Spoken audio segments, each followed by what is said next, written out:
So good evening students. Business ethics के आज के इस लेक्चर के सेशन में आप सब बच्चों का स्वागत है।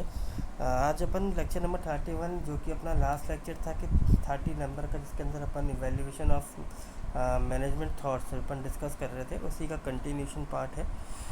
चलिए स्टार्ट करते हैं। तो देखिए, कई सारे डिस्कस की अपन बात कर सकते हैं। जो अपन टोटल क्वालिटी मैनेजमेंट की बात कर रहे थे, तो एक ह्यूमन बीइंग पर्सन के लिए कौन कौन से फैक्टर्स हैं, जैसे देखिए कि उसका एटीट्यूड सबसे पहले। जब भी वो किसी वर्क को लेता है अपने ऊपर, अपनी रिस्पॉन्सिबिलिटी समझकर, तो उस वक्त उसका क्या एटीट्यूड है। यस, उसके जो कलीग्स हैं, उसके जो पीयर्स हैं, सीनियर्स हैं, सबऑर्डिनेट्स, उसको किस तरह का सपोर्ट दे रहे हैं। जो उनके मैनेजर्स हैं, सुपीरियर्स हैं, वो किस तरीके की लीडरशिप स्टाइल को फॉलो करते हैं। टॉप मैनेजमेंट क्या सोचता है, उसका क्या एटीट्यूड है। फैमिली, रिलेटिव्स, फ्रेंड्स, मेंटर्स, वो अपना रोल कैसे प्ले कर रहे हैं। और जो उसके टीचर्स हैं, जिन्होंने उनको एजुकेशन दी है, पढ़ाया है, वो कितना नॉलेज रखते थे या क्या उनका बैकग्राउंड था। तो ये सारी चीज़ें एक पर्सन के एटीट्यूड से रिलेट करती हुई समझ में आती हैं। तो यदि हम इंडियन इंसाइट की तरफ देखें कि ह्यूमन माइंड जो है वो कंटिन्यूसली इम्प्रूवमेंट मांग रहा है, और इस कंटिन्यूस इम्प्रूवमेंट से वो क्वालिटी और उसकी परफॉर्मेंस को इम्प्रूव कर सकता है। तो क्वालिटी ऑफ माइंड होने से आप अपने प्रोडक्ट्स और सर्विस को भी क्या कर सकते हो, क्वालिटी को मेंटेन कर सकते हो। तो इसके लिए यहाँ ज़रूरी है 7M के कंसेप्ट को समझना। 7M का कंसेप्ट क्या कहता है, जैसे कि मान लीजिए mind, motivation, mission, money, machine, material, man power, ये 7M है। तो ये हमारे माइंड को पॉजिटिवली इन सब चीज़ों को देखना पड़ेगा।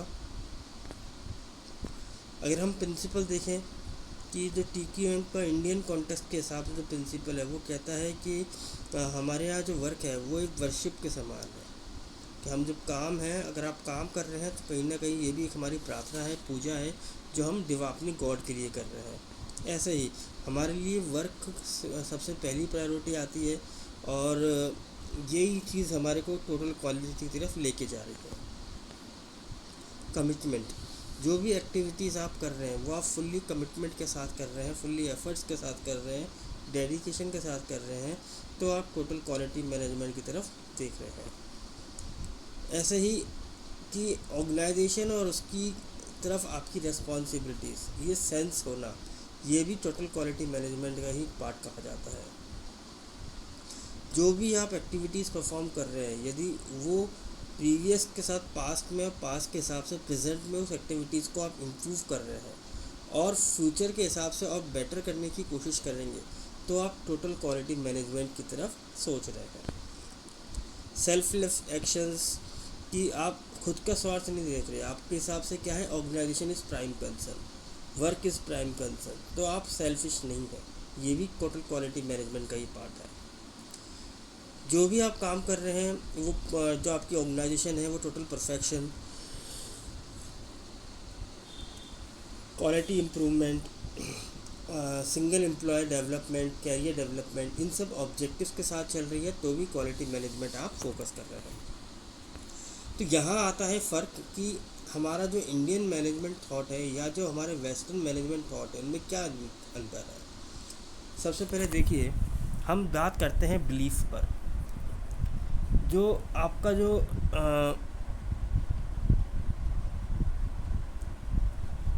टोटल जो वेस्टर्न है वो डिपेंड है आपका साइंस पर, टेक्नोलॉजी पर, और जो इंडियन मैनेजमेंट है वो डिपेंड किस पर है, वैल्यूज़ पर और हॉलिस्टिक अप्रोच पर। तो सबसे पहली चीज़, वेस्टर्न जो अप्रोच है वो कहती है कि प्रोडक्शन, प्रोडक्ट, प्रॉफिट और कॉस्ट, ये वेस्टर्न थॉट है कि हमें प्रोड्यूस क्या करना है, हमें प्रोडक्शन करना है, हमें प्रोडक्टिविटी करते रहने लगी है, चाहे वो किसी कॉस्ट पे हो, वो हमें मैनेजमेंट, वेस्टर्न मैनेजमेंट की तरह दिखाई देता है। इंडियन के सब देखें कि हमें ह्यूमंस का को के बारे में सोचना है, सोसाइटी के बारे में सोचना है, उनके वेलफेयर के लिए काम करना है, ये इंडियन सोच है, इंडियन बिलीफनेस है। गाइडेंस, वेस्टर्न थॉट को गाइड मिलती है उसके माइंड से।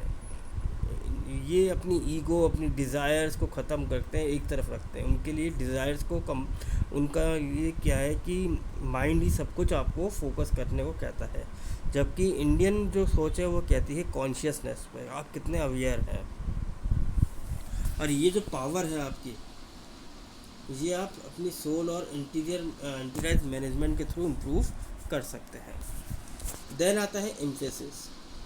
वेस्टर्न मैनेजमेंट थॉट एम्फेसाइज करती है वर्कर्स के डेवलपमेंट पर, मैनेजमेंट पर, प्रॉफिट मैक्सिमाइजेशन पर, ह्यूमन बींग्स की अपनी सिंपैथी पे। ऐसे ही जो इंडियन मैनेजमेंट थॉट है वो किस चीज़ पे डिस्कस कर रहे हैं, development of man, growth, harmony, happiness, health और खुद मैनेजमेंट के अपने ऊपर। देन अगर हम वेस्टर्न मैनेजमेंट की बात करें तो हमारे सामने 5 एम आते हैं टूल्स, जैसे man, money, material, machines, market, science, technology, information और डिसीजन मेकिंग। ऐसे ही यदि हम इंडियन की सोच की बात करें तो मैन, मशीन, मटेरियल, मेथड्स, ये सारे के सारे क्या हैं, हमारे कॉन्शियस पार्टनर्स हैं। और हमारी कॉन्शियसनेस इन चीज़ के ज़्यादा इफ़ेक्ट होती है। हमारे लिए इंफॉर्मेशन, हमारी इंट्यूशन, सभी डिसीजंस को यदि हम सोच समझ के ले रहे हैं, इंट्यूशन बेस्ड ले रहे हैं, एथिक्स के हिसाब से ले रहे हैं, वैल्यूज़ के हिसाब से ले रहे हैं, तो ये हमारी स्किल्स को और ज़्यादा इम्प्रूव करते चले जाते हैं। देन आता है प्रॉब्लम सॉल्विंग। वेस्टर्न मैनेजमेंट के अनुसार कि यदि आप कॉन्फ्लिक्ट को सॉल्व करना चाह रहे हैं तो उसके लिए नेगोशिएशन का होना ज़रूरी है। नेगोशिएशन है तो फिर कहीं ना कहीं कॉम्प्रोमाइज़ भी होगा, आर्बिट्रेशन भी है। अगर आप डिफरेंस की बात कर रहे हैं तो वो डिफरेंसेस जो है वो आपको टेम्प्रेरी पीरियड पर रखने पड़ेंगे, क्योंकि वर्क इज़ प्राइम प्रायोरिटी पर रहेगा। यदि इंडियन थॉट्स में देखा जाए, जो कॉन्फ्लिक्ट है ये आप अपने क्या कर सकते हो कि सबॉर्डिनेट्स के साथ मिलके इसकी आप वर्क कर सकते हो, ताकि आप कॉन्फ्लिक्ट को रिजॉल्व कर सको, ताकि दोबारा ये कॉन्फ्लिक्ट अराइज ही ना हो। कंटिन्यूस हार्मनी, यूनिटी, इस चीज़ को हमें एश्योर करना पड़ेगा। सेल्फ इंट्रोस्पेक्शन देखना ज़रूरी है, सेल्फ डेवलपमेंट देखना ज़रूरी है। ऐसे ही अगर हम डिसीज़न मेकिंग की बात करें तो वेस्टर्न मैनेजमेंट कहता है कि जो आपका डिसीज़न है वो ब्रेन स्टॉर्मिंग होना चाहिए, और हमारा जो इंडियन है वो है ब्रेन स्टीलिंग, यानी कि हमें कूल और काम माइंड के साथ डिसीजंस को लेना चाहिए।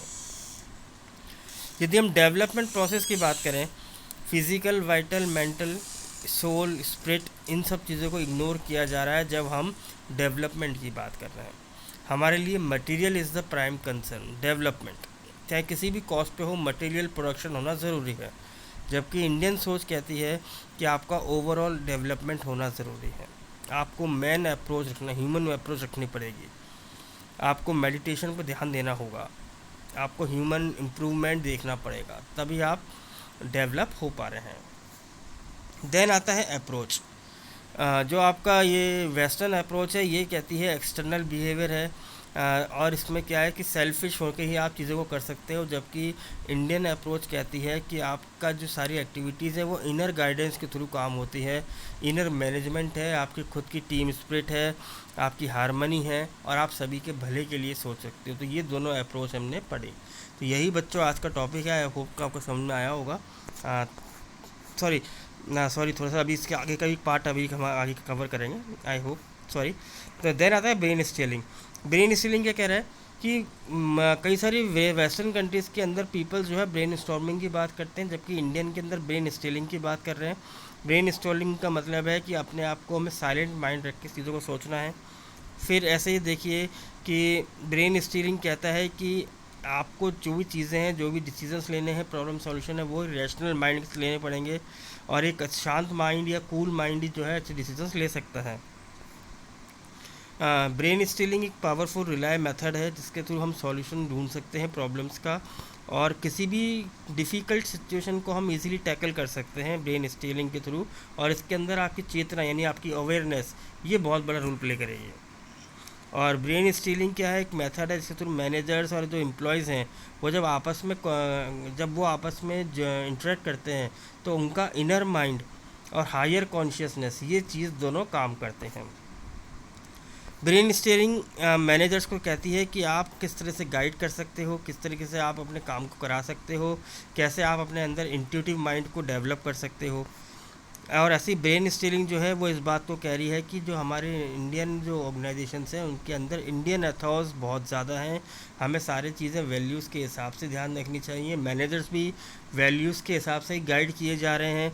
कॉन्फ्लिक्ट्स हमें रिमूव करने हैं और अपने अंदर की डिवाइन पावर को हमें क्या करना है और ज़्यादा स्ट्रॉन्ग करना है। तो अब बस ये मेरे ख्याल से ठीक है, ये बात अभी टॉपिक यहाँ ख़त्म होता है। हाँ, थैंक यू वेरी मच।